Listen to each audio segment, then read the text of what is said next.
صل على سيدنا ومولانا محمد وعلى سيدنا علي وسيدتنا فاطمة وسيدتنا زينب وسيدنا حسن وسيدنا حسين وعلى آله وصحبه وبارك وسلم اللهم صل على سيدنا ومولانا محمد. الحمدللہ رب العالمین والصلاة والسلام علی سید الانبیاء والمرسلین. اللہم صلی علی سیدنا و مولانا محمد وعلی آلہ واصحابہ وبارک وسلم وصلی علیہ. دنیا کے تمام دیکھنے والوں، تمام چاہنے والوں، تمام پیار کرنے والوں کو، اور جہاں جہاں تک میری آواز سنی جا رہی ہے اور مجھے دیکھا جا رہا ہے، انتہائی محبت کے ساتھ السلام علیکم. الحمدللہ ناظرین، ایک بار پھر صبح نور کے ساتھ، پر نور صبح کے ساتھ میں حاضر خدمت ہوں. آئیے آغاز کرتے ہیں حضرت ابو انیس محمد برکت علی علیہ رحمہ کی تالیف اسماء النبی الکریم صلی اللہ علیہ وآلہ وسلم سے رسول اللہ صلی اللہ علیہ وآلہ وسلم کا ایک اسم مبارک، سیدنا المصلح صلی اللہ علیہ وآلہ وسلم، ہمارے سردار اصلاح فرمانے والے. درود و سلام بھیجے اللہ آپ صلی اللہ علیہ وآلہ وسلم اور آپ صلی اللہ علیہ وآلہ وسلم کی آل پاک اور صحابہ کرام رضوان اللہ تعالیٰ علیہم اجمعین پر. حضرت جابر بن عبداللہ رضی اللہ تعالیٰ عنہما سے ہے کہ رسول کریم صلی اللہ علیہ وآلہ وسلم نے فرمایا کہ جس شخص میں 3 صفات ہوں گی، اللہ تبارک و تعالیٰ اس کے لیے موت کے لمحات آسان فرما دیتا ہے اور اسے جنت میں داخل فرما دیتا ہے. پہلی بات، کمزوروں کے ساتھ نرمی. دوسری بات، والدین کے ساتھ محبت اور شفقت. اور تیسری بات، اپنے ماتحتوں کے ساتھ حسن سلوک. ناظرین کرام، آج ایک انتہائی اہم موضوع پہ میں بات کرنے والا ہوں، اور میں چاہتا ہوں کہ جو مغربی دنیا ہے وہ خاص طور پہ اس موضوع کو سنیں. آج پورے مغرب میں نسلی امتیاز کا معاملہ ناظرین بہت زور پکڑ چکا ہے، جسے آپ نسلی امتیاز کہتے ہیں، نسلی تعصب کہتے ہیں، نسل پرستی کہتے ہیں، جسے ان کی زبان میں ریسزم کہا جاتا ہے یا ریشیل ڈسکرمنیشن کہا جاتا ہے. اب اس نے بہت زیادہ زور پکڑ لیا ناظرین، اور عالم یہ ہو گیا ہے کہ بلیک لائیوز میٹر کے ہیش ٹیگ اب پوری دنیا میں اپنے آپ کو ایکسپلور کر چکے ہیں. یعنی جو سیاہ فام لوگ ہیں وہ اپنے حقوق کی جنگ مستقل لڑتے چلے جا رہے ہیں، لیکن وائٹ سپریمیسی ان کو کسی بھی طور سے ان کے حقوق دینے کو تیار نہیں. اور آپ کو یاد ہوگا ناظرین کہ امریکہ کے سابق صدر ابراہم لنکن نے 1865 میں ایک قانون بنایا تھا، یعنی 13ویں ترمیم کے ذریعے سے یہ قانون رائج کرنے کی کوشش کی تھی کہ سیاہ فام لوگوں کو بنیادی حقوق دیے جائیں، انہیں بھی جینے کا حق ہونا چاہیے، انہیں بھی تعلیم ملنی چاہیے، انہیں بھی انسانوں جیسے حقوق ملنے چاہیے جیسے کہ گوروں کو ملتے ہیں. لیکن وہ اتنا چل نہیں پایا ناظرین. اور آپ جانتے ہیں کہ مارٹن لوتھر کنگ نے باقاعدہ 20ویں صدی میں ایک تحریک کا آغاز کیا، اور تقریباً کوئی 1955 سے لے کے 1968 تک وہ اس تحریک کو چلاتا رہا، لیکن وہ بھی کامیاب نہیں ہوا. اور آج عالم یہ ہو گیا ہے کہ لکھنے والے یہ لکھتے ہیں کہ امریکہ میں اس وقت 2 پینڈیمکس ہیں، یعنی 2 وبائی امراض جو ہیں وہ اپنے عروج پر ہیں. ایک تو کرونا وائرس، اور دوسرا یہ جو ریسزم ہے اس نے امریکہ کو تباہ کر کے رکھ دیا. اور صرف امریکہ نہیں ناظرین، بلکہ اگر آپ پورے یورپ کا جائزہ لیں تو صورتحال یہی نظر آتی ہے. بلکہ اگر آپ ٹریول کرتے کرتے ہندوستان میں آ جائیں تو ہندوستان میں بھی آپ کو نظر آئے گا کہ جو برہمن ہیں وہ دلتوں کے ساتھ کیا سلوک اختیار کرتے ہیں، یعنی ان کو جانوروں سے بدتر سمجھتے ہیں. صورتحال یہ ناظرین کہ یہ نسلی امتیاز، یہ نسلی تعصب پوری دنیا کے اندر اب ہمیں نظر آتا ہے.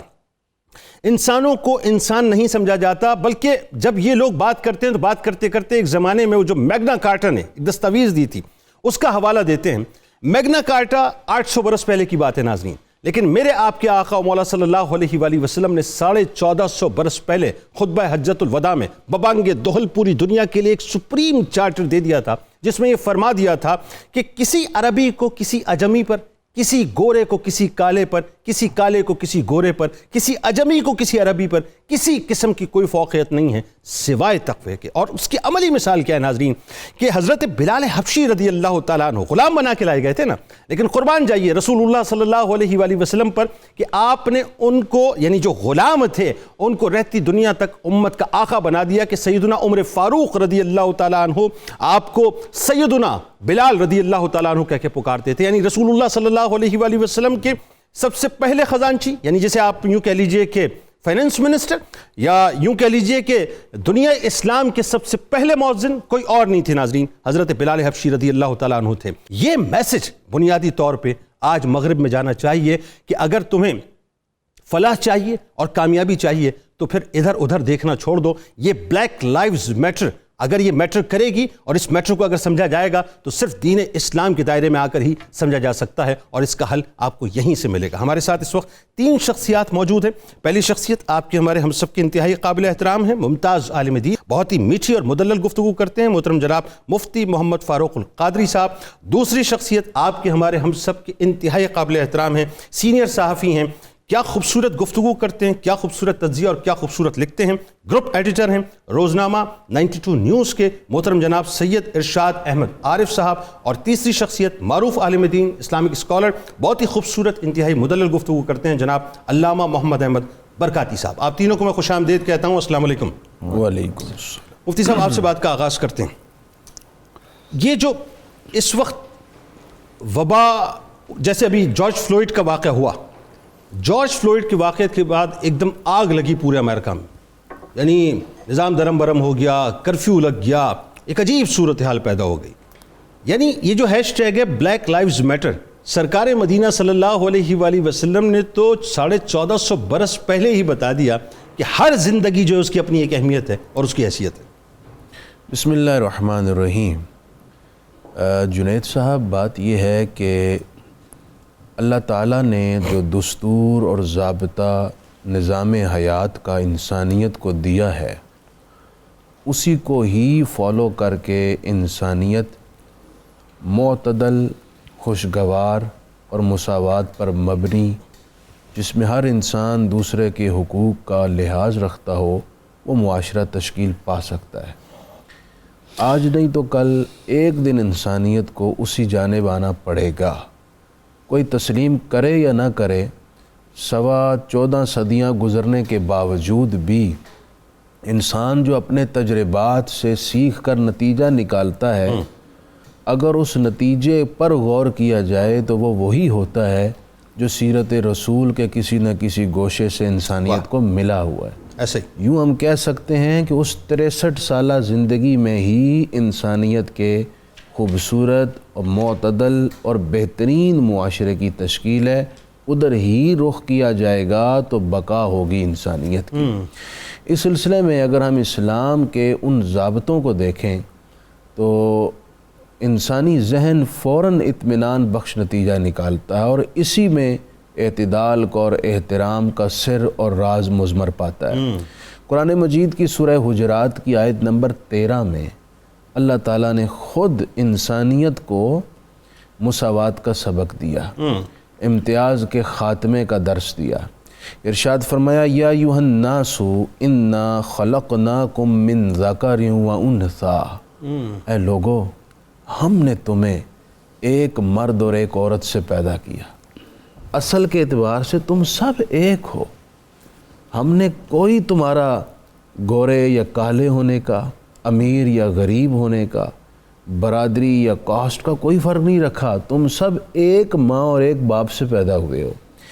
وَجَعَلْنَاكُمْ شُعُوبًا وَقَبَائِلَ لِتَعَارَفُوا، اور ہم نے تمہیں مختلف برادریوں اور قبائل میں تقسیم کیا، اس لیے کہ تم ایک دوسرے پر فخر کرو، ایک دوسرے پر امتیاز ثابت کرو، نہ لِتَعَارَفُوا، اس لیے کہ آپس میں ایک دوسرے کی پہچان رہے، تعارف رہے، شناخت قائم رہے۔ یہ جو تقسیم ہے یہ تمہاری برتری کا ثبوت نہیں ہے، یہ تقسیم تمہارے اندر کسی امتیاز کا باعث نہیں۔ اور اس آیت کا جو نزول ہے وہ شان نزول مزید بات کو واضح کرتا ہے۔ جو بات آپ نے کہی فتح مکہ کے دن حضرت بلال حبشی کو حکم ہوا کعبے کی چھت پر چڑھیں اور اذان دیں۔ جب قریش مکہ نے اور دیگر سرداران مکہ نے یہ منظر دیکھا تو ان پر الم اور اندوہ اور غم کے پہاڑ ٹوٹ پڑے۔ ان کے لیے کسی قیامت سے کم نہیں تھا۔ اب ان کا درمیان ایک ناشائستہ اور نازیبا مکالمہ ہوا۔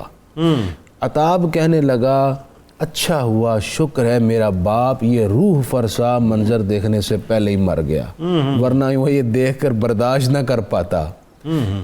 اچھا، ایک شخص تھا حارث ابن ہشام، وہ کہنے لگا، اس نے بہت نازیبا لفظ کہے جو میں ادا نہیں کر سکتا، کہ آپ صلی اللہ علیہ وسلم کو ان کے علاوہ کوئی اور نہیں ملا تھا جس کو چھت پر چڑھا۔ تو یوں ان کا جب یہ مکالمہ جاری تھا اور وہ حضرت بلال حبشی کو کم تر اور حقیر سمجھ رہے تھے اور خود کو برتر، تو اللہ تعالیٰ نے یہ آیت نازل فرمائی اور اس موقع پر یہ آیت اتار کر دراصل جو میسج دیا گیا کہ تمہارے درمیان یہ رنگ اور نسل کا جو تم نے ایک دیوار کھڑی کر کے اپنے آپ کو برتر ثابت کرنے کی کوشش کی ہوئی ہے، یہ سب باطل ہے۔ اس آیت نے برتری، فخر، دوسروں پر امتیاز کے جتنے خود تراشیدہ بت تھے وہ سارے پاش کر دیے۔ بس ایک لفظ کہوں تاکہ میری بات مکمل ہو جائے، آپ صلی اللہ علیہ وسلم نے اسی موقع پر ارشاد فرمایا، ان اللہ قد اذهب عنکم عیب الجاہلیہ، اللہ نے تمہارے درمیان سے جاہلیت کے عیب ختم کر دیے۔ اب لوگوں کی دو قسمیں ہیں، رجل تقی کریم، ایک وہ مرد ہے جو متقی اور پرہیزگار ہے، دوسرا رجل شقی فاجر، دوسرا وہ ہے جو گناہگار اور بدکار ہے۔ جو پرہیزگار ہے وہ اللہ کے ہاں عزت والا ہے، اور جو بدکار ہے اس کو اللہ کے ہاں عزت حاصل نہیں ہے۔ اللہم صلی علی سیدنا و مولانا محمد وعلی سیدنا علی و سیدتنا فاطمہ و سیدتنا زینب و سیدنا حسن و سیدنا حسین وعلی آلہ و صحبہ و بارک وسلم۔ اللہم صلی علی سیدنا و مولانا محمد وعلی سیدنا علی و سیدتنا فاطمہ و سیدتنا زینب و سیدنا حسن و سیدنا حسین وعلی آلہ و صحبہ و بارک وسلم۔ 18ویں صدی کے لگ بھگ تقریباً یہ جو سلسلہ شروع ہوا کہ سیاہ فاموں کو لایا گیا، ان کو غلام بنایا گیا، پھر آج تک جو ہے اسی انداز سے ان کو استعمال کیا جاتا ہے۔ سوال یہ ہے کہ ایک طرف ہمیں اسلام کی پوری تعلیمات ملتی ہیں، دوسری طرف ہمیں ویسٹ کا یہ پورا نظام ملتا ہے۔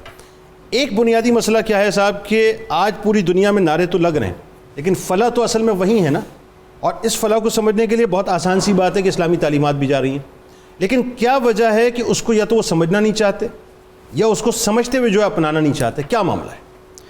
دیکھیں، سمجھتے تو ہیں، میں نہیں سمجھتا کہ یورپ جب علم اور روشنی جس کو وہ کہتے ہیں وہ اس سطح تک چلا گیا کہ مریخ تک پہنچنے کی کوشش ہو رہی ہے، چاند تک پہنچ گئے تو اب علم نہیں ہے، یہ بات نہیں ہے۔ اصل میں جو تعصب ہے یہ انسانی جبلت کا حصہ ہے، اور اس کو آپ قوانین کے ذریعے ختم نہیں کر سکتے۔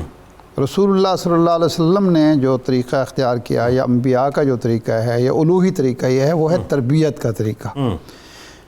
ایک آپ تربیت کرتے ہیں قوم کی، معاشرے کی، فرد کی، اور دوسرا مثال بنتے ہیں۔ ٹھیک، جب رسول اللہ صلی اللہ علیہ وسلم کی مثال ہم سامنے رکھیں گے تو پتہ چلے گا کہ وہاں عمر بن خطاب ہیں، وہاں ابوبکر صدیق ہیں، علی کرم اللہ وجہ الکریم ہیں، اور وہیں بلال ہیں، اور وہیں صہیب رومی ہیں، وہ سب برابر بیٹھے ہوئے، سلمان فارسی بھی ہیں، سلمان فارسی ہیں۔ کیا مجمع بنا ہے! وہ ایک تربیت بھی ہے اور مثال بھی ہے۔ امریکہ میں قانون بن گیا، لیکن قانون سازی کے ذریعے آپ یہ تو کر سکتے ہیں کہ پبلک مقامات پر پبلکلی آپ کو چیزوں کو روک دیں گے، لیکن جو لوگوں کے ذہن ہیں ان کو آپ قوانین سے نہیں تبدیل کر سکتے۔ اور یہ تازہ ترین مثال جو ہے جارج فلوئڈ کی، یہ تازہ ترین مثال ہے کہ اس وقت جب وہ امریکہ اپنے آپ کو تہذیب کا، تمدن کا ثقافت کا منبع سمجھ رہا ہے، روشنی کا مینار سمجھ رہا ہے، وہاں یہ کچھ ہوتا ہے اور اقوام متحدہ کا ایک اجلاس منعقد کرتے ہیں سیکرٹری جنرل صاحب، اور پومپیو کہتے ہیں کہ جناب یہ تو ہمارے ساتھ امتیاز برتا جا رہا ہے. بالکل ایسا. یعنی اس ملک کا سربراہ وزیر خارجہ یہ کہہ رہا ہے کہ یہ نہیں کہہ رہا کہ ہم غلط کر رہے ہیں، ہماری پولیس غلط کر رہی ہے، ہماری جوڈیشری غلط کر رہی ہے، بلکہ یہ کہا جاتا ہے کہ جناب ہمارے ساتھ امتیازی سلوک کیا جا رہا ہے. یعنی ایک بات یہ آپ اور سمجھائیے اس بارے میں.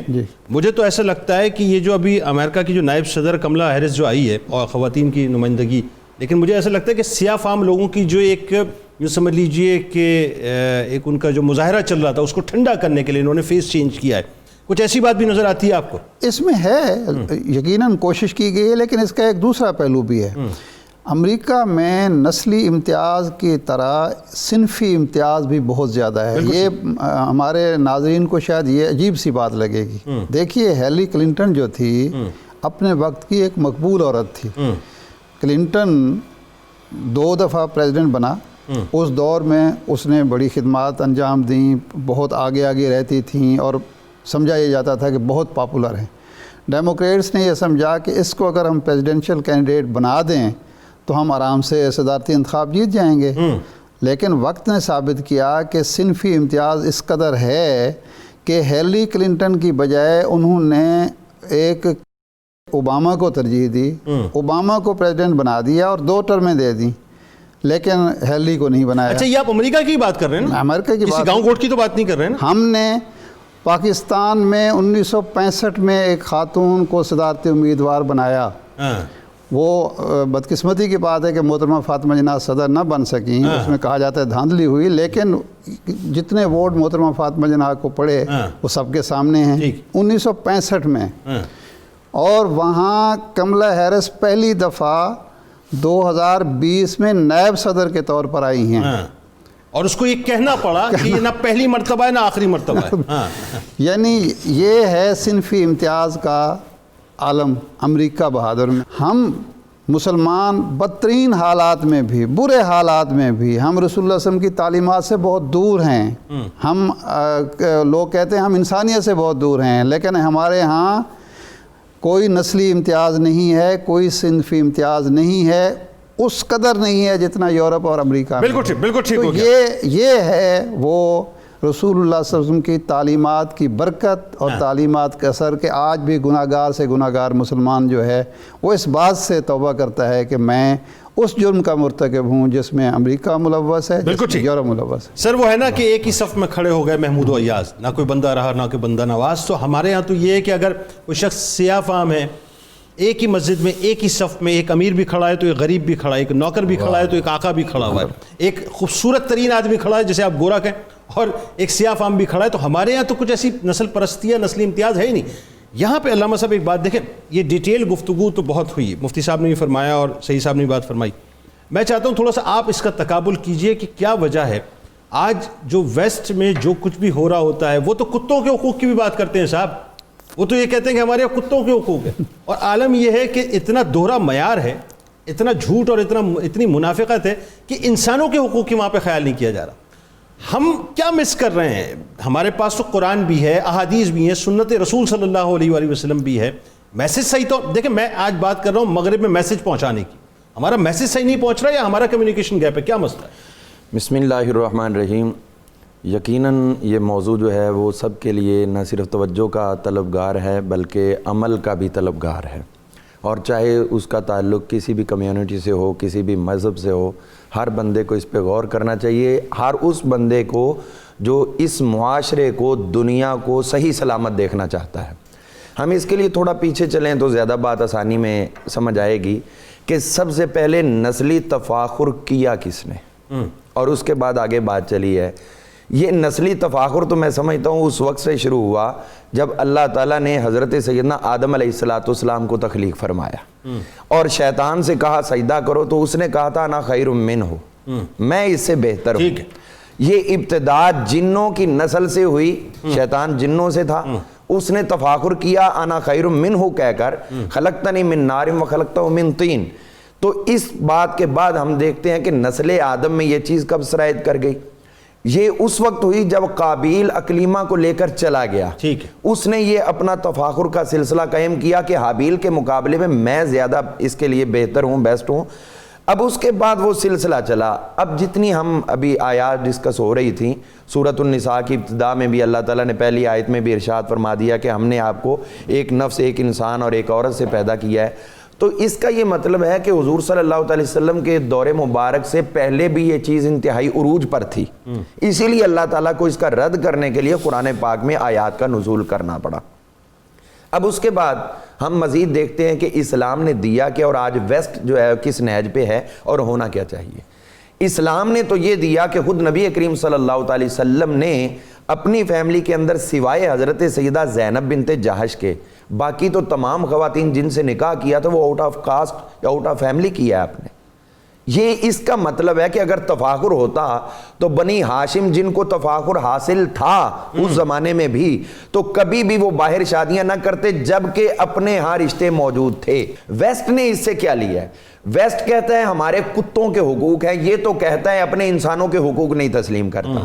انسانوں کے حقوق کے حوالے سے ابھی اس کو بہت سفر کرنا ہے، لیکن وہ سفر کا شارٹ کٹ اسلام کے اندر موجود ہے۔ ان اکرمکم عند اللہ اتقاکم، اللہ تعالیٰ کے ہاں وہی مرتبے والا جو اس سے زیادہ ڈرتا ہے، یعنی جو بھی کام کرے گا میرٹ پہ کرے گا، اللہ سے ڈر اور خوف کی وجہ سے کرے گا۔ جس کو کسی اور کا ڈر نہیں، صرف اللہ کا، اس کے آگے قانون کی بھی کوئی حیثیت نہیں ہے۔ جب اندر سے اسپرٹ اٹھ رہی ہے تو باہر سے کسی کو ملمہ سازی کر کے میک اپ کر کے خوبصورتی دکھانے کی اس کو حاجت نہیں ہے۔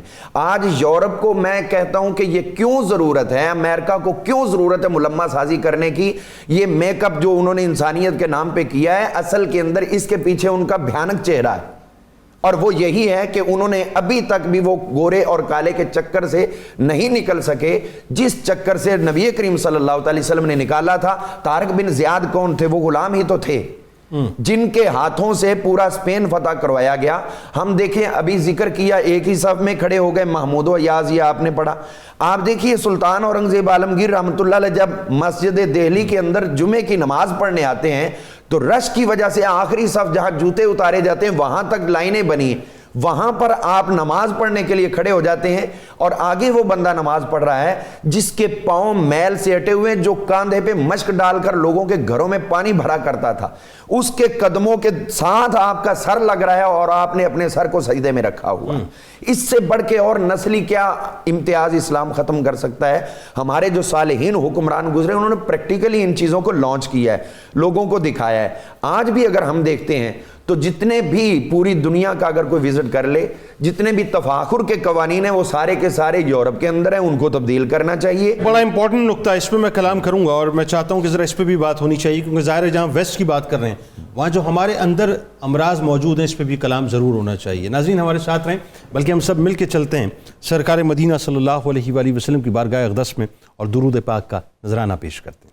اللهم صل على سيدنا ومولانا محمد وعلى سيدنا علي وسيدتنا فاطمة وسيدتنا زينب وسيدنا حسن وسيدنا حسين وعلى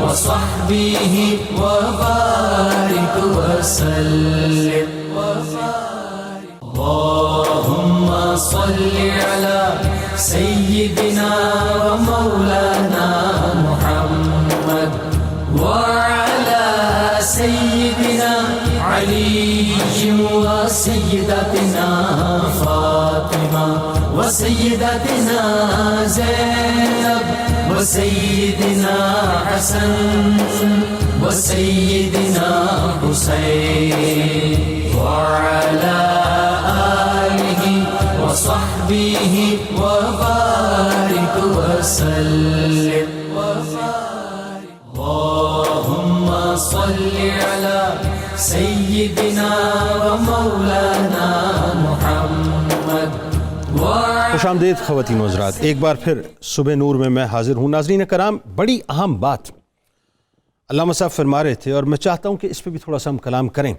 آج ٹھیک ہے، اس میں کوئی دوسری رائے نہیں ہے کہ مغربی دنیا جو ہے یہ اکثر مختلف دنیا ہے. یعنی وہاں پر جیسا کہ سید ارشاد صاحب نے فرمایا، اور بات بالکل صحیح ہے کہ جی وہاں یہ جو ہمارے یہاں نعرے ٹریول ہو کے آتے ہیں، یہ جو اپنا انڈسٹریل ریولوشن کے بعد فیمنزم کے جو نعرے ہمارے یہاں ابھرے اور ایک خاص مقصد کے تحت ابھرے، میں تو اس کو خاص مقصد کہتا ہوں ساتھ، بلکہ میں تو یہ کہتا ہوں کہ یہ 5th جنریشن وار کا ایک حصہ ہے، ہائبرڈ وار کا ایک حصہ ہے، جس کا مقصد ہے نکاح کے انسٹیٹیوشنز کو پاکستان میں تباہ کرنا، معاذ اللہ، عورتوں کو مکمل طور پہ آزاد کرنا. لیکن یہ نعرے ناظرین ہمارے تھے ہی نہیں، یہ تو ایک بالکل الگ بحث ہے. ہاں اب بات یہ ہے کہ جن کے نعرے اڈاپٹ کر کے نعرے لگائے جا رہے ہیں، ذرا ان کو یہ سمجھنا چاہیے کہ وہاں پر صنفی امتیاز کیا ہے ناظرین، وہاں پر کس انداز سے عورتوں کو ڈسکرمنیٹ کیا جاتا ہے، ان کے ساتھ ایک امتیازی سلوک کیا جاتا ہے. اسی انداز سے ویسٹ میں جو نعرے لگتے ہیں صاحب انسانی حقوق کی علمبرداری کی، وہاں اگر کتوں کے حقوق کی بات ہو رہی ہے، جانوروں کے حقوق کی بات ہو رہی ہے، تو یہ کیسا دوہرا معاشرہ ہے ناظرین کہ وہاں کے انسانوں کو بنیادی حقوق نہیں دیے جاتے جو انہیں دینے چاہیے. لیکن کچھ کم ہم بھی نہیں ہیں. اگر بات وہ جیسا کہ علامہ صاحب فرما رہے تھے کہ ہمارے یہاں بھی تو کریڈ اور کاسٹ کے نام پہ ناظرین اتنا بھید بھاؤ کیا جاتا ہے کہ ہم یہ دیکھتے ہیں کہ صاحب اس شخص کا معیار کیا ہے، اس کی زندگی کیا ہے، اس کا سٹیٹس کیا ہے، کس برادری سے تعلق رکھتا ہے، کس کمیونٹی سے تعلق رکھتا ہے. ہم بھی تو اس مسئلے میں الجھ جاتے ہیں ناظرین. تو نتیجہ کیا نکلا؟ نتیجہ یہ نکلا کہ ہم بھی منون اس انداز سے رسول کریم صلی اللہ علیہ وآلہ وسلم کی تعلیمات پہ عمل نہیں کر رہے جس انداز سے ہمیں عمل کرنا چاہیے. اور وہاں کیا معاملہ ہے؟ وہاں آپ دیکھیں ناظرین، جو کنورٹڈ سیاہ فام ہیں، میں مغرب کی بات کر رہا ہوں، انہوں نے کیا کیا؟ جب وہ اب سمجھانے کو آتے ہیں کہ بلیک لائیوز میٹر، تو وہ دلیل سب سے پہلے حضرت بلال حبشی رضی اللہ تعالی عنہ کی اٹھاتے ہیں اور وہ ویسٹ کے سامنے پیش کرتے ہیں کہ یہ ہمارے دین کی تعلیم ہے اور یہ ہمارا مذہب بتاتا ہے. مفتی صاحب آپ کیا فرمائیں گے؟ بنیادی طور پہ یہ جو ہمارے یہاں بھی جو ایک تصور پیدا ہو گیا ہے برادری کے نام پر، کمیونٹی کے نام پر، یہ جو بھید بھاؤ شروع ہو گیا ہے، ہم بھی تو کسی حد تک جو ہے اس امتیاز میں پڑے ہوئے ہیں نا. جی بڑا قابل افسوس المیہ ہے کہ قولاً تو ہم سب یہ بات کرتے ہیں کہ نسلی امتیاز اسلام نے ختم کیا ہے، لیکن مجموعی طور پر ہمارے معاشرے کے جو اعمال ہیں اکثریت کے، وہ امتیاز کو کسی نہ کسی حد تک پال رہے ہیں. وہ سیاست میں بھی ہے، ووٹس جو لیے جاتے ہیں برادری کے نام پر، اسی طرح وہ بعض سماجی رویوں میں بھی ہے، اسی طرح وہ رشتوں کے حوالے سے بھی ہے. کئی رویوں میں ہمیں امتیاز غالب نظر آتا ہے. یہ اس کی حوصلہ شکنی بہت ضروری ہے تاکہ ہم قرآن و سنت پر عمل کر کے ایک معتدل معاشرے کو تشکیل دے سکیں. میں سمجھتا ہوں اس کا بہترین طریقہ یہ ہے کہ ہم آپ صلی اللہ علیہ وآلہ وسلم کے فرامین کو پیش نظر رکھ کر ڈیسیژن لیا کریں. مثلا آپ رشتے کی ہی بات کر رہے ہیں تو رشتے میں آپ صلی اللہ علیہ وآلہ وسلم نے ایک مرتبہ بھی ایسا نہیں فرمایا کہ اپنی ہی برادری میں کرنا ہے اور آؤٹ آف کاسٹ نہیں کرنا ہے، بلکہ آپ نے فرمایا کہ 4 وجہ ہیں جن سے رشتہ کیا جاتا ہے. ٹھیک، نسب، حسب اور دولت مندی اور اس کے ساتھ دینداری. تو تم دینداری کی بنا پر کیا کرو. کریکٹر دیکھو، کردار دیکھو، جس میں کردار کی خوبیاں موجود ہیں اس کو پرائیورٹی دو.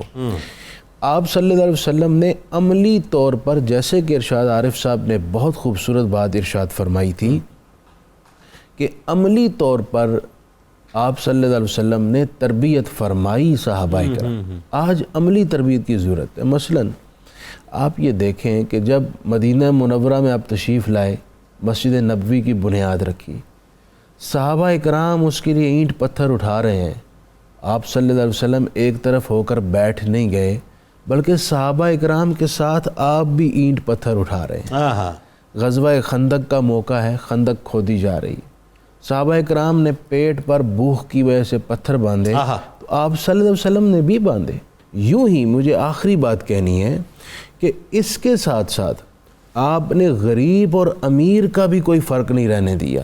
آپ نے حضرت زید بن حارثہ کو بعض جنگوں میں خاص اہمیت دی اور ان کے صاحبزادے حضرت اسامہ کو اپنے حیات ظاہری کے سب سے آخری لشکر میں آپ نے امیر مقرر کیا اور آپ وصال فرما گئے. اور جناب صدیق اکبر سے جب یہ کہا گیا کہ اس لشکر کو ڈیلے کر دیا جائے تو آپ نے فرمایا تھا کہ جس لشکر کو نبی کریم علیہ السلام نے آرڈر جاری کر دیا میں اسے ڈیلے نہیں کر سکتا۔ اور حضور کے زمانے میں یہ اعتراض بھی اٹھا کہ یہ ایک نوجوان ہیں، غلام زادے ہیں، نا تجربہ کار ہیں، تو آپ صلی اللہ علیہ وسلم نے اس وقت ارشاد فرمایا تھا کہ جب میں نے ان کے والد زید بن حارثہ کو منتخب کیا تھا اس وقت بھی اعتراض ہوا، اور اس وقت بھی اعتراض ہو رہا ہے، سن لو جو ہم نے حکم دے دیا ہے اسی پر عمل ہوگا۔ تو آپ صلی اللہ علیہ وسلم نے کسی بھی موقع پر جہاں صحابہ اکرام کی اور امت کی مساوات کے نفاذ کے لیے اور امتیاز کے خاتمے کے لیے تربیت ہو سکتی تھی کی ہے۔ صحیح صاحب، اس میں ایک بات ہے کہ جو صورتحال پاکستان میں ہے اس میں خدا نخواستہ اتنی ورش ترین تو صورتحال نہیں ہے۔ آج بھی آپ دیکھیے کہ بڑے بڑے عہدوں پر بیٹھے ہوئے لوگ، یا یوں کہہ لیجئے کہ مالکان جو ہیں اپنے نوکروں کے ساتھ بیٹھ کے کھانا کھاتے ہیں۔ یہ تواضع یا یہ وزرداری آج بھی اس معاشرے میں موجود ہے۔ الحمدللہ آج بھی اس معاشرے میں یہ وزرداری موجود ہے کہ کوئی بہت ہی امیر کبیر گھرانے کا شخص جو ہے وہ کھڑے ہو کے اپنے بیٹے کو کہتا ہے کہ بیٹا کوشش کرنا کسی ایسے گھرانے سے جو ہے بہو لے آنا جو بیچارے جہیز کے لیے کوئی دے بھی نہ سکتے ہو یا اپنے پیٹ بھی صحیح طرح سے نہ پال سکتے ہو۔ تو یہ مزاج آج بھی اس معاشرے میں ہے۔ اللهم صل على سيدنا ومولانا محمد وعلى سيدنا علي وسيدتنا فاطمة وسيدتنا زينب وسيدنا حسن وسيدنا حسين وعلى وصحبه وبارك وسلم اللهم صل على سيدنا ومولانا محمد وعلى سيدنا علي وسيدتنا فاطمة وسيدتنا زينب وسيدنا حسن وسيدنا حسين وعلى آله وصحبه وبارك وسلم۔ جس ویسٹرن ورلڈ کو بڑا ناز ہے اپنے ہیومن رائٹس کے چیمپئنز ہونے کا، یا جن کو بڑا ناز ہے اپنی تہذیب پر، اپنے تمدن پر، اپنے کلچر پر، وہاں پر European court of human rights بھی موجود ہے، وہاں پر اقوام متحدہ کی عالمی عدالت انصاف بھی موجود ہے، لیکن اس کے باوجود بھی ان کی نگاہیں اس طرف نہیں جاتی ہیں۔ ہاں پاکستان میں کچھ ہو جائے تھوڑی سی بات، جیسا کہ آپ نے فرمایا، تو فوراً سارے کیمرے جو ہیں وہاں پہ کھڑے ہو جاتے ہیں۔ تعصب ہے، جہالت ہے۔ یعنی جو ابتدا میں بات ہوئی تھی کہ علم تو ہے اس چیز کا، لیکن جو ان کا تعصب ہے، جو بغض ہے اسلام کے ساتھ، مسلمانوں کے ساتھ، وہ اس راستے پر آنے نہیں دیتا۔ معلوم ہے سب کو، یہ نہیں میں کہہ سکتا کہ وہاں کی یونیورسٹیز کو، وہاں کے اسکالرز کو علم ہی نہیں ہے کہ اسلام کی تعلیمات کیا ہیں، رسول اللہ علیہ وسلم کا اسوہ حسنہ کیا ہے، لیکن وہ جو بغض ہے حضور علیہ السلام کی ذات کے ساتھ۔ دیکھیے یہ جو قوانین ہیں نسلی امتیاز کے خاتمے کے لیے، انٹیریو کوڈ آف لا ہے، اس کے بعد ہیومن رائٹس کے قوانین ہیں، اس میں یہ بھی لکھا ہوا ہے کہ جی آپ کوئی ایسی تصویر نہیں شائع کریں گے جس سے کسی دوسرے کی تضحیک ہوتی ہو۔ یہ بھی نسلی امتیاز کا یہ قانون ہے، ٹھیک ہے، یہ اقوام متحدہ کا ضابطہ ہے، مجموعہ قوانین ہے جو سب پر لاگو ہے۔ لیکن آپ 1.30 ارب مسلمانوں کے آقا و مولا کی تضحیک کرتے ہیں، کارٹون چھاپتے ہیں اور اس کی سرکاری سطح پر پبلسٹی کرتے ہیں اور اس کو دفاع کرتے ہیں، فریڈم آف اسپیچ اور فریڈم آف ایکسپریشن کا نام دیتے ہیں اس کو۔ یعنی آپ کا اپنا بنایا ہوا قانون ہے، ہمارا قانون تو 1400 سال سے پہلے سے موجود تھا، بلکہ عمل موجود تھا۔ آپ نے قانون بنایا، یہ قانون کس وقت بنے ہیں آپ کے؟ یہ قوانین زیادہ تر بنے ہیں 1960 میں، جب وہ جنوبی افریقہ میں فسادات ہوئے تھے اور 69 لوگ جو مارے گئے تھے، اس کے بعد 66 میں یہ ہوئے ہیں۔ وہ 1965 کے بعد جو ہے وہ ایک دن بھی منایا جاتا ہے، غالباً 21 مارچ کو دن بھی منایا جاتا ہے نسلی امتیاز کے خاتمے کا دن، اور یہ قوانین بھی بنے اور سارا کچھ ہوا۔ اس میں یہ لکھا ہوا ہے لیکن اس پر عمل کوئی نہیں کرتا، اس لیے کہ معاملہ مسلمانوں کا ہے۔ اور وجہ کیا ہے؟ وجہ یہ ہے کہ مسلمانوں نے مختلف مواقع پر ان کو شکست دی، وہ جو صلیبی جنگوں میں شکست کھائی ہے وہ غصہ ابھی تک ختم نہیں ہو رہا. آپس کی لڑائیاں بھول گئے ہیں لیکن مسلمانوں کے ساتھ لڑائی جو ہے ابھی تک نہیں بھولے. اسلام کے ساتھ لڑائی نہیں بھولے. مذہب کو، عیسائیت کو خیر بات کہہ دیا، ایکویلٹی کا فلسفہ لے کر آئے، سیکولرزم کا فلسفہ آ گیا، لیکن ساری سیکولرزم، ساری لبرلزم، ساری روشن خیالی اسلام جب آ جاتا ہے تو دھری کی دھری رہ جاتی ہے. یعنی آپ کہتے ہیں کہ مذہبی امتیاز نہیں ہونا چاہیے لیکن مسلمانوں کے ساتھ ہو سکتا ہے. یہ عجیب معاملہ نہیں ہے کہ اگر کوئی شخص جو یورپین ہو وہ جا کے ریس کی بنیاد پر یا مذہب کی بنیاد پر کسی کو قتل کر دے، جا کے فائرنگ کر کے 10 بندے مار دے، تو اس کو یہ نہیں کہا جاتا کہ اس نے گورے نے کالوں کو مارا ہے یا امریکن نے ایشین کو مارا ہے. وہ کہتے ہیں یہ پاگل شخص ہے. ٹھیک ہے. لیکن جب مسلمان نوجوان یہ عمل کرے گا تو وہ مسلمان بنیاد پرست کہلایا جائے گا. یہ تعصب ہے، یہ بغض ہے، یہ وہ دشمنی ہے جو بھولے نہیں بھلائی جا رہی.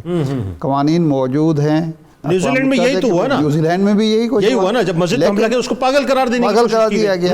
لیکن بہرحال جو نیوزی لینڈ کی حکومت ہے، اس کی وزیر اعظم ہے، ان کو داد دینی بنتی ہے. انہوں نے یہ اس معاملے کو اس طرح نہیں کیا جس طرح کہ امریکہ میں ہوتا ہے بالعموم، جس طرح کہ یورپ میں ہوتا ہے کہ ٹھیک ہے جی ہو گیا تو ہو گیا، مسلمانوں کا خون بہا ہے. انہوں نے اس کو باقاعدہ وہ کیا اور وہ ایسی سزا دی جو ایک مثالی سزا ہے.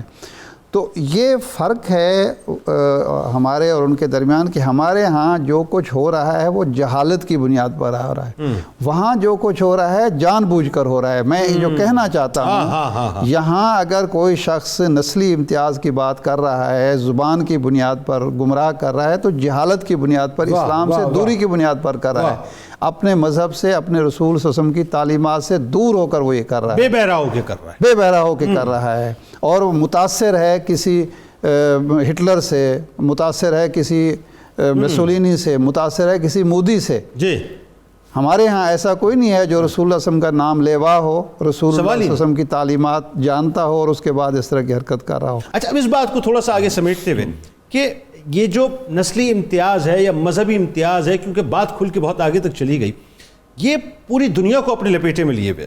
اب سوال یہ علامہ صاحب کہ راہ نجات تو ایک ہی ہے، سرکار مدینہ صلی اللہ علیہ وآلہ وسلم کا تعلیمات اور ان کی بارگاہ اقدس. اب مسئلہ یہ کہ خامیاں ہمارے بھی موجود ہیں، لیکن وہاں تو ظاہر ہے خامیاں کسی اور شکل میں آ گئی ہیں. کیسے دیکھتے ہیں کہ اس کا تدارک کیا ہے؟ اس کا تدارک جو ہے نا جی، وہ جس طرح یہ مسائل پیدا ہو رہے ہیں، دوسری طرف فطرت جو ہے وہ خود جو حنا بندی کر رہی ہے، وہ بھی ہمیں پیش نظر رکھنی چاہیے. آپ دیکھیے، ہمارا کوئی بھی فرد اگر دنیا سے چلا جاتا ہے، پاکستان میں آپ دیکھ لیں، باقی اسلامی ممالک میں، وہ جب دنیا سے جاتا ہے، پردہ کرتا ہے، رحلت کرتا ہے، ورثاء اس کے غم کی کیفیت میں ہوتے ہیں، اور اس کی قبر کا انتظام و انصرام وہ غریب غربائی کر رہے ہوتے ہیں، وہ مزدور ہی کر رہے ہوتے ہیں جن کو آپ سب سے نچلے درجے کا سمجھیں. اور ان جو مزدور ہیں، جو لوئر طبقہ ہے، وہ جو قبر تیار کرتا ہے، ان کا باپ اسی قبر کے اندر دفن کیا جاتا ہے. تو یہ یقیناً ہمارے یہ معاملات جو چل رہے ہیں، اس کا تدارک یہ وقت کے ساتھ ساتھ قدرت خود کرواتی رہتی ہے. تو جس طرح اللہ تعالیٰ نے فرمایا کہ بعضوں کے شر کو اللہ تعالیٰ بعضوں کے خیر سے دور کرتا ہے، تو وہ اسی طرح ہے. آپ دیکھیے اللہ تعالیٰ تو واضح فرما دیا قرآن پاک میں، لا یجرمنکم شنآن قوم، کسی قوم کی دشمنی، کسی قوم کی عداوت تمہیں اس بات پہ مجبور نہ کر دے کہ لوگوں کو اللہ کی راہ پہ چلنے سے تم روک دو. یہ اللہ تعالیٰ کا واضح حکم ہے. ہماری نجات اسی میں ہے کہ جب ہم اللہ اور اس کے رسول کے احکامات کو ان کے اوپر عمل کرنا شروع کریں گے. ہمارے ہاں بھی یہ ہوتا ہے، کبھی کسی کو الیکشن میں کہیں ووٹ پڑتے ہیں تو وہ کوئی کسی صوبے کا کارڈ کھیلنا شروع کر دیتا ہے، سندھ کارڈ یوز کر لیا، کوئی اور یوز کر لیا. اور یہ کون کر رہے ہیں؟ یہ وہ ہیں جو اوپر والے طبقے پہ بیٹھے ہوئے ہیں. نیچے نہیں ہم کر رہے ایک دوسرے کے ساتھ نسلی تفاخر، یہ اوپر والے کوئی نہ کوئی رنگ دیتے ہیں، اسٹیٹمنٹ دیتے ہیں. اسی طرح آپ دیکھیں مقیم اور مہاجر کا کبھی تصور پیدا کر دیا. یہ کرنے والے کون ہیں؟ یہ وہ ہیں جن کا یورپ سے براہ راست تعلق ہے، جنہوں نے تعلیم وہاں سے حاصل کی ہے، جنہوں نے اپنی آزادی فکر کی سوچ وہاں سے لی ہے، ان کی سوچ یہ ہے. تو اس کا مطلب ہے کہ جو آزادی فکر کہا جاتا ہے وہ در حقیقت تنگ نظری ہے، اور وہی نسلی تفاخر ہے جو ادھر سے تعلیم یافتہ لوگ ادھر دیتے ہیں. تو ضرورت اس چیز کی ہے کہ ہم تدارک کر سکتے ہیں. تو کس طرح؟ ان اکرمکم عند اللہ اتقاکم کے تحت آپ کے ملک کے اندر کوئی بھی ایسا قانون نہیں ہے کہ ایک جاب آئے تو اس کے لیے کہا جائے کہ اتنے پیسے والا ہوگا یا فلاں قوم والا ہوگا تو اس کو ملے گی ورنہ نہیں ملے گی. یہ ہمارے ہاں یہ تدارک اس کے ساتھ ساتھ موجود ہے اور الحمدللہ چل رہے ہیں سلسلے. ہر ایک کو یکساں جب آپ حق دینا شروع کرتے ہیں, ہم اس چیز کو نہیں کہتے کہ آپ اپنی جو ذات ہے برادری ہے اس کو ترک کر دو اور یہ ختم نہیں. یہ تو اللہ نے کہہ دیا انا جعلناکم شعوبا و قبائل, یہ تو ہم نے بنا دیے تمہارے قبیلے. اپنے قبیلے کے اندر ہو, اپنی شناخت رکھو, لیکن وہ شناخت صرف شناخت کی حد تک رہے, وہ تفاخر کا باعث نہ بنے. کیوں؟ اس لیے کہ تفاخر فرد کا اپنا ہوتا ہے, قبیلے کا نہیں ہوتا, برادری کا نہیں ہوتا. اور اگر تفاخر کرنا ہے تو پھر کنتم خیر امہ بحیثیت مسلمان تفاخر. بہت شکریہ آپ تینوں احباب کا تشریف لائے. ناظرین کرام, بات بھی یہی ہے, بس جو آخر میں سید صاحب نے فرمایا نا, اصل ابتدا بھی یہی ہے اور انتہا بھی یہی ہے. اس پروگرام کا مقصد یا بیٹھنے کا مقصد آپ کو پتہ ہے, صرف عشق مصطفیٰ صلی اللہ علیہ وآلہ وسلم کی شمع کو روشن رکھنا ہے, کیونکہ ہمارا ایمان ہے لا یؤمن احدکم حتی اکون احب الیہ من والدہ وولدہ والناس اجمعین. بس جو بات مفتی صاحب کر رہے تھے, یہ بات میں اس نوٹ پہ بات کو ختم کرنا چاہتا ہوں. نسلی امتیاز سے بات کا آغاز ہوا تھا, لیکن مذہبی امتیاز پہ بات کو لا کے ختم کرنا چاہتا ہوں. اس وقت چاہیے پوری دنیا کو, میں بار بار آپ کو پتہ ہے پروگرامز میں اس بات کا اظہار کرتا ہوں, 57 اسلامی ممالک ہیں. خدا کرے ہمیں عقل آ جائے اور ہم اس بات کو سمجھ لیں کہ اب وہ طاقتیں ہمارے خلاف کیا کر رہی ہیں. خدا کرے ہمیں یہ سمجھ آ جائے کہ یہ جو اسلاموفوبیا ہے اس کو باقاعدہ ایک منظم سازش کے تحت ایکسپلوئٹ کیا جا رہا ہے. خدا کرے ہمیں یہ بات سمجھ آ جائے صاحب کہ ناموس رسالت صلی اللہ علیہ وآلہ وسلم کا معاملہ جو ہے اس کو باقاعدہ ایک مقصد کے تحت ایکسپلوئٹ کیا جا رہا ہے. اور خدا کرے ہمیں یہ سمجھ آ جائے کہ یہ مغرب بار بار ہمیں ٹیسٹ کرتا ہے کہ ان مسلمانوں کے اندر اب عشق کی کتنی شدت موجود ہے, کتنی حدت موجود ہے. میں صرف ایک جملہ ادا کرنا چاہتا ہوں آخر میں کہ مسلم ممالک کے سربراہان آج نہیں بیٹھیں گے تو ان کو کل بیٹھنا پڑے گا, کل بھی نہیں بیٹھیں گے تو ان کو پرسوں بیٹھنا پڑے گا. ایک وقت ایسا آئے گا خدا نہ کرے بیٹھنا پڑے گا, لیکن اس وقت ہاتھ سے دامن جو ہے مکمل طور پہ نکل جائے گا. آج صورتحال یہ ہے کہ آپ کے پاس دامن بھی موجود ہے, آپ کو اللہ تعالیٰ نے ہاتھ بھی عطا کیے ہیں. بس دست مصطفیٰ صلی اللہ علیہ وآلہ وسلم کو تھام لیجئے, ایک ہو کر بیٹھ جائیے. ناموس مصطفیٰ صلی اللہ علیہ وآلہ وسلم اگر نہیں ہے تو پھر یقین مانیے جینے کا مقصد بھی نہیں ہے. آئیے جناب مل کے پاکستان کا نعرہ لگاتے ہیں. پاکستان کا نعرہ کیا؟ لا الہ الا اللہ محمد رسول اللہ صلی اللہ علیہ وآلہ وسلم. اس دعا, اس امید, اس یقین کے ساتھ اجازت دیں کہ اللہ تبارک و تعالیٰ آپ کا, ہمارا, ہم سب کا حامی و ناصر ہو. اللہ حافظ. اللهم صل على سيدنا ومولانا محمد وعلى سيدنا علي وسيدتنا فاطمة وسيدتنا زينب وسيدنا حسن وسيدنا حسين وعلى آله وصحبه